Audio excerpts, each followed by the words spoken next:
Semifinal, jogo da volta, o clássico goiano, Goiás e Vila. O Tigrão com uma certa vantagem, né, de 1 a 0 à frente do Esmeraldino.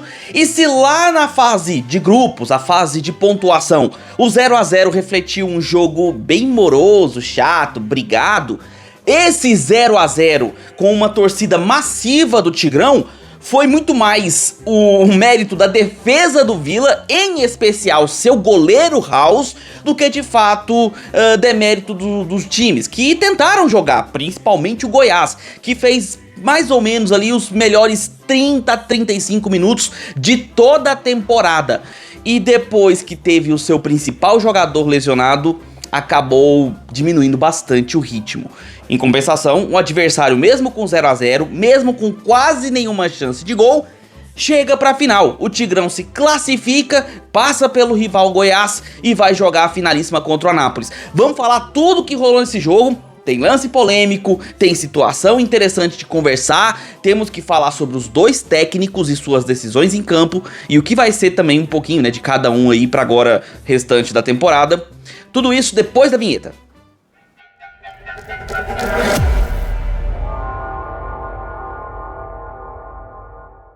Fala aí, seus torcedores que marcam horário pra chuva! Sejam bem-vindos ao canal, meu nome é Victor Gader, deixa seu like aqui embaixo se você gosta desse tipo de conteúdo, se inscreve no canal, marca o sininho para receber notificações quando sair um conteúdo novo, peço também que você compartilhe esse vídeo com seus amigos para que outros torcedores recebam essa análise assim como você. Todas essas ações me ajudam demais a continuar fazendo esse trabalho, então se você gosta desses vídeos, peço que me ajude com essas contribuições, pelo menos. E se quiser ajudar mais o canal, também peço que considere se tornar membro do canal.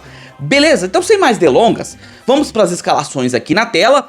Os dois times vindo de outras competições no meio da semana. O Vila vindo de um 6 a 0 em cima do Rio Branco do Espírito Santo pela Copa do Brasil. Um jogo onde o Vila começou mais ou menos como nos outros jogos do Campeonato Goiano, mas que deslanchou depois que pegou confiança dentro da partida. Em contrapartida, o Goiás vem de um empate brigado, lutado, suado contra o Brasiliense pela Copa Verde no meio da semana.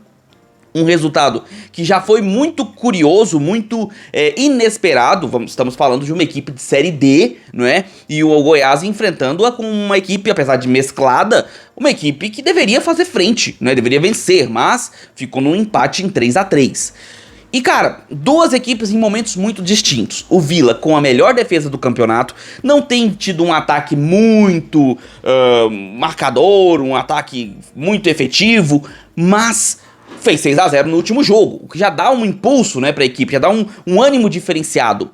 E o Goiás nas suas crises internas e externas, tanto já teve briga entre torcedor e jogador, teve crise do técnico que não sabe se vai, se fica, teve aí situações de extracampo com opções de jogadores para o campo que não foram, como era o caso do Sli. E isso foi se moldando, né, no decorrer aí das semanas, no decorrer da espera para esse próximo jogo. Primeiro jogo o Vila venceu por 1 a 0 e venceu na Serrinha. E começou o jogo de volta já numa expectativa de que o Vila Nova fosse ter uma recepção para a comitiva do Goiás, parecida com que a do Goiás teve com eles lá na Serrinha, que não foi lá muito boa. Um camarote bem questionável, com adesivos e provocações, com cadeiras que não agradaram a comitiva do Vila, enfim, série de problemas. Mas o Vila foi diferenciado. O Vila aceitou a situação com hombridade e entregou um camarote muito que confortável para a comitiva do Goiás, o que na minha opinião é uma atitude muito madura, tá? Muito séria, muito educada, e que é assim que as pessoas têm que responder. Quando você é provocado, você não pode brigar e chorar como uma criança. Você tem que erguer a cabeça, responder com educação, com respeito e com maturidade como um adulto. E foi o que me passou a impressão com essa entrega bem feita, bem confortável para a comitiva do Goiás por parte do Vila Nova. E aí vamos para o jogo, né? Vocês estão vendo a escalação aí na tela. O Goiás vindo com, na minha opinião, a melhor escalação que o Jair já fez na temporada, tá? Os 4 jogadores de frente, eu talvez mexesse no Arthur Kaique, mas ainda entendo. Porque ele veio com 4 jogadores para jogar com a bola nos pés. Pedrinho, o Wellington Matheus, o Esli Garcia, melhor jogador do Goiás fácil, e o Arthur Kaique, né? Meio de campo com Juninho e Marcão. Enquanto isso, Vila Nova vindo mais uma vez, e aí eu vou ter que bater nessa tecla, mais uma vez com o Paiva como o ponta esquerda. E o Paiva tem se mostrado muito deficiente para o que o Vila vem propondo. Não consegue atingir uma boa velocidade no contra-ataque, e nem ter o bom 1 contra 1, que seria o ideal para um ponta esquerda. Não recompõe na defesa, ou seja, não ajuda a marcação da lateral direita do adversário. Ou seja, é um jogador a menos, vencendo, tá? Um jogador a menos. Vindo também com Todinho e com Poveda à frente. O meio de campo com Diego Torres. Arilson, né, compondo também ali o meio junto com o João Vieira. Cara, dois times relativamente bem escalados. O Vila, vocês entenderam a escalação, entenderam o meu questionamento. E isso se traduziu muito em campo. O Goiás, com a sua melhor escalação, fez os seus melhores 30 minutos de jogo em toda a temporada. Não só do Campeonato Goiano, tá? Mas também falando de Copa Verde, enfim. Foram 30 minutos onde o Goiás tinha a bola nos pés, sabia o que fazer com ela e tinha jogadores que chamavam a marcação e chamavam a responsa. O Pedrinho, que pra mim tem que ser sempre titular, ele é diferenciado dos outros jogadores, e o Esli Garcia, que dispensa comentários. Jogador que a torcida vinha pedindo incessantemente, que já entrou em rota de colisão com a própria diretoria do Goiás, com o próprio técnico do Goiás, e que ele deu o braço a torcer e colocou o jogador como titular. E ele entrou muito bem. O Esli Garcia foi responsável pelos lances mais perigosos do Goiás. O House... Cara, vamos falar do House, porque se o Goiás fez os seus melhores 30 minutos, o House fez, sem dúvida, a melhor partida dele com a camisa do Vila. O Goiás criou bastante, principalmente pelo lado esquerdo, jogando nas costas do Elias, que subia para apoiar junto com o Todinho, que também não vinha fazendo um bom jogo. E logo no começo do jogo, o Goiás já teve uma chance, né, que o House fez uma defesaça numa bola cabeceada pelo Arthur Kaique, numa falha de marcação muito surpreendente do Vila, que não costuma dar tanto espaço ali pro jogador adversário cabecear, mas nesse lance em particular, o Esli Garcia fez um belíssimo cruzamento. O Marcão, que estava na área, chamou a marcação dos zagueiros, porque ele geralmente é um jogador que, né, se destaca, mesmo sendo volante, é um jogador que faz muitos gols, então ele chama a marcação da zaga, e com isso o Arthur Kaique sobra sem marcação praticamente. Cabeceia e o House inicia o jogo com uma defesaça ali logo no começo da partida. E seguiu com essa máxima do jogo caindo pela esquerda, porque por ali o Goiás tinha a maior força ofensiva, com o Esli, com o Pedrinho, que eventualmente caía por ali também, o próprio Arthur Kaique que aparecia pra tabelar, e o Lovati, o lateral esquerdo, também um jogador que sempre cumpria ali o papel pelo lado esquerdo na parte ofensiva. E isso tava realmente dificultando muito o trabalho da defesa do Vila. Numa jogada pela esquerda, onde o Juninho sai livre do lado esquerdo, ele cruza pra trás, o Esli Garcia desvia pro gol, era gol claro, era gol. Só que o House faz a defesa mais top do campeonato. Cara, a defesa que o House fez foi aquele lance que é o lance crucial, decisivo pro jogo, tá? Poderia até ter tido outras coisas na partida, mas essa defesa seria lembrada, porque ele defende uma bola praticamente a queima-roupa, com um antebraço, e evita um gol certo do Goiás, que daria o empate naquele momento e que estaria levando a decisão para os pênaltis. O Esli Garcia não acreditou na defesa. Seguiu com essa mesma máxima do time do Goiás caindo mais pela esquerda e indo bem, o Vila com pouquíssimas chegadas, principalmente com o Todinho, mas sempre que a bola ia nele, a jogada do Vila atrasava, ou parava, ou se tornava mais lenta. Tanto de um lado Todinho quanto do outro lado Poveda, pouco acrescentavam ao Vila. O Diego Torres, por conta de não ter a quem servir, praticamente não jogou no primeiro tempo, e o Poveda era uma ilha perdida lá na frente. Porém, defensivamente, o Vila vinha muito bem postado. João Vieira e Ariston faziam uma composição no meio de campo muito equilibrada, e evitavam que o Goiás tivesse muitos espaços para trabalhar a bola, o que obrigava sempre o Goiás a ir pelas pontas, seja pelo lado esquerdo ou de vez em quando pelo lado direito, que o William Lepo, pelo aquele lado, tinha até certo espaço, mas pouco conseguiu se criar na marcação do Formiga, que foi muito bem mesmo na marcação, e evitou as subidas do William Lepo. O Pedrinho ainda deu um chute perigoso, né, de fora da área, um chute de longe, inclusive, mas uma pancada, e o House fez mais uma boa defesa. E aí, vamos para o fato que mudou completamente a partida e que mostra, evidencia, escancara o péssimo planejamento da temporada do Goiás. O Wesley Garcia se machuca numa dividida de bola, machuca o tornozelo e precisa ser substituído. E aí eu imagino o Jair Ventura, que é muito criticado pela torcida, que é detonado pela mídia esportiva goiana, mas que, cara, desculpem, nesse momento, vocês me perdoem, vocês podem até estar contra o Jair, mas eu acabo ficando do lado do técnico. Porque imagina você olhar pra trás e você ser obrigado a escolher entre Zé Hugo, Edu, Vitinho, Regis, Edson Carioca. Cara, eu também ficaria perdido. Completamente perdido. Se eu fosse o Jair Ventura, na hora que o Wesley se machucou, eu acho que eu teria pedido as contas. Sabe? Porque, meu Deus, o banco de reservas do Goiás é triste, pra não dizer o mínimo, tá? Jogadores que têm um nível técnico baixo. O Edson Carioca, com contrato até 2027, é inacreditável, inexplicável. Saca? O Regis, que não vem bem, entrou no lugar do Wesley, que foi o menos ruim que o Jair deve ter visto ali, porque poderia ser um jogador de criação, com certa habilidade com a bola nos pés, mas a entrada dele acabou com o Goiás, tá? Porque uma vez que ele entra, ele cadenciou o jogo, e o Goiás, que estava usando bastante a velocidade do Pedrinho e do Wesley, perdeu aquela intensidade, a capacidade de assustar como estava assustando o Vila Nova, que estava jogando praticamente todo recuado. Cara, acabou com o Goiás. E não é culpa do Jair. É culpa de uma montagem de elenco péssima, fraca, mal pensada. O Zé Hugo, que poderia ser a peça que entraria no lugar porque tem velocidade, continuava no banco. Cara, o Jair Ventura perdido sem o Wesley Garcia. E é irônico que antes ele não tava nem querendo colocar o Wesley Garcia. E hoje o Goiás se mostra extremamente dependente do jogador. O Wesley Garcia em campo, com o Goiás é uma coisa. O Wesley Garcia fora, o Goiás é outro time completamente diferente. Mesmo com o Pedrinho chamando a responsa. E o jogo seguiu até o final do primeiro tempo, com o Goiás mais cadenciado, o Vila sem forte criação, porque o Todinho e o Paiva sumidos, e o Torres, sei lá, onde ele foi parar, não sei. E assim, uma máxima de um jogo que depois da saída do Wesley ficou fraco. Segundo tempo veio, e aí o Lacerda foi cirúrgico.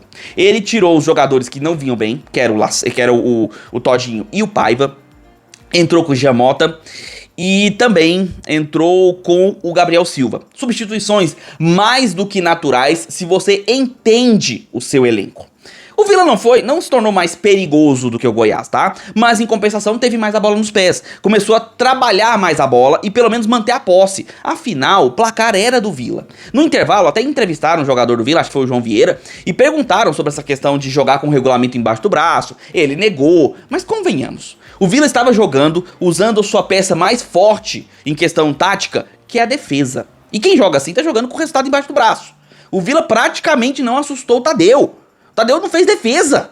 E enquanto isso, o Goiás, no segundo tempo, com outras mudanças péssimas, porque não tem o que fazer, os jogadores são ruins. Entrou o Edu, entrou o Edson Carioca. Se fosse o Rodrigo Andrade, que era um dos jogadores ofensivos que ficou no banco, porque o Jair não colocou ele no jogo, se fosse o Rodrigo Andrade vendo o Edson Carioca entrar em vez de mim, eu acho que eu pedi as contas. Porque, cara, não tem cabimento. Não tem nada que justifique o Jair Ventura querer dar chance ao Edson Carioca. O Rodrigo Andrade, pior que fosse, em qualquer partida que ele fez pelo Goiás, ele foi melhor do que o Edson Carioca. Mas bastante. O Edson Carioca é nulo. E o time do Goiás seguiu nulo o jogo inteiro, o segundo tempo inteiro. Mesmo precisando correr atrás do prejuízo, não criava. Se não me engano, o House ainda fez uma ou outra defesa interessante, mas, cara, você não via perspectiva do Goiás conseguir reverter a situação, nem mesmo fazer um gol, quanto mais virar. Faltava força psicológica no time, faltava técnica, faltava organização tática, faltava tudo. Do lado do Vila, pelo menos na parte defensiva, o Vila estava muito seguro. O time foi muito fechado. O Lacerda foi perfeito nesse jogo. Porque se a intenção era fechar defensivamente, as substituições foram cirúrgicas. Saiu depois o Arilson, entrou o Paulinho. Ele colocou depois um terceiro zagueiro para compor a defesa. Anulou o Goiás, que já não seria muito difícil com esses jogadores. Agora, o Vila foi lá e anulou o ataque do Goiás no segundo tempo. E teve a bola do jogo, com o Gabriel Silva saindo de frente, de cara pro Tadeu. Mas aí nós estamos falando do Tadeu, né? Que é na minha humilde opinião, o melhor jogador do Goiás, fácil, tá? E um dos melhores jogadores do campeonato também. De frente pro Tadeu, o Gabriel Silva finalizou e ele fez uma defesa incrível com o braço direito, se não me engano foi o braço direito, tá? Defendeu e evitou o gol que faria o 2 a 0 no agregado e que ficaria mais feio ainda pro Goiás.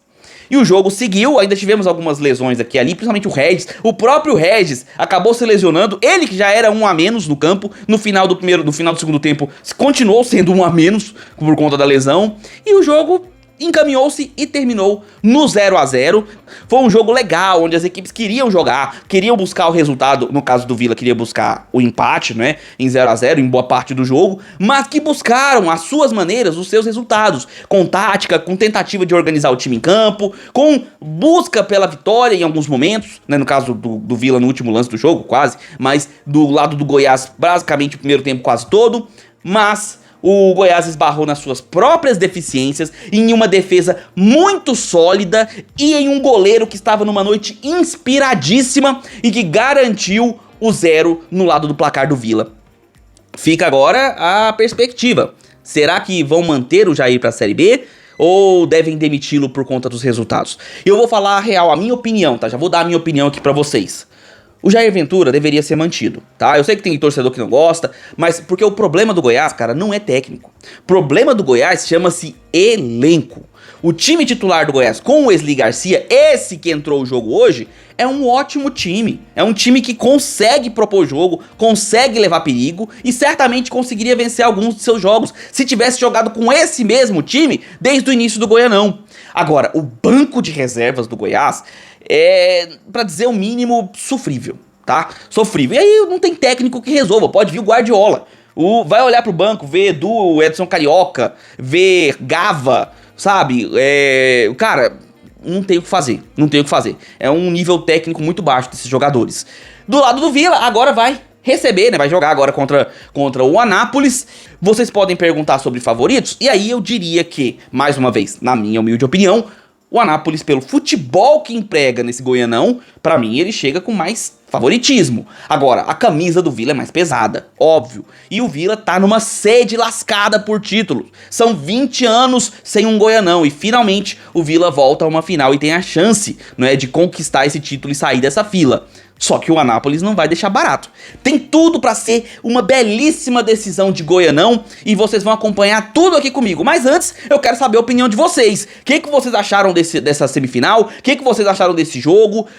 Gostaram da forma como o Goiás jogou, pelo menos enquanto o Wesley estava em campo? Gostaram da postura do Vila, mesmo sendo defensiva, muito segura, muito sólida? O House com as maravilhosas defesas que fez. O que você achou dessa semifinal? Coloca aqui nos comentários que eu quero saber. Se inscreve no canal. Deixa seu like se você gostou desse vídeo, marca o sininho para receber notificações sempre que sair um vídeo novo. E eu peço que você compartilhe esse vídeo com seus amigos, para que outros torcedores também recebam essa análise, assim como você. E caso que você queira ajudar o canal a continuar funcionando, a gente continuar trazendo esse conteúdo, e ainda assim você ganhar muita coisa em troca, eu peço que você se torne membro do canal. A partir de R$ 1,99 você entra no Gather Futebol Clube, o grupo de membros mais democrático da internet. Por lá você se diverte e também se informa. Lá tem comentaristas do YouTube para conversar com você, inclusive eu, estamos lá. Tem membros especializados em futebol para tirar suas dúvidas, conversar, trocar ideia. É um grupo de futebol, então tem piadas, memes, figurinhas, zoeira, que faz parte, mas dentro do ambiente esportivo, nada no pessoal. Além disso, nós temos conteúdos exclusivos por lá, conteúdos antecipados e notícias 24 horas por dia, tanto de futebol quanto de outros assuntos relevantes do seu dia a dia. Tudo isso a partir de R$ 1,99 e você ainda me ajuda a fazer esse trabalho. Beleza? Vou ficando por aqui, nós nos vemos nos próximos vídeos, um abraço de torcedor para todos vocês.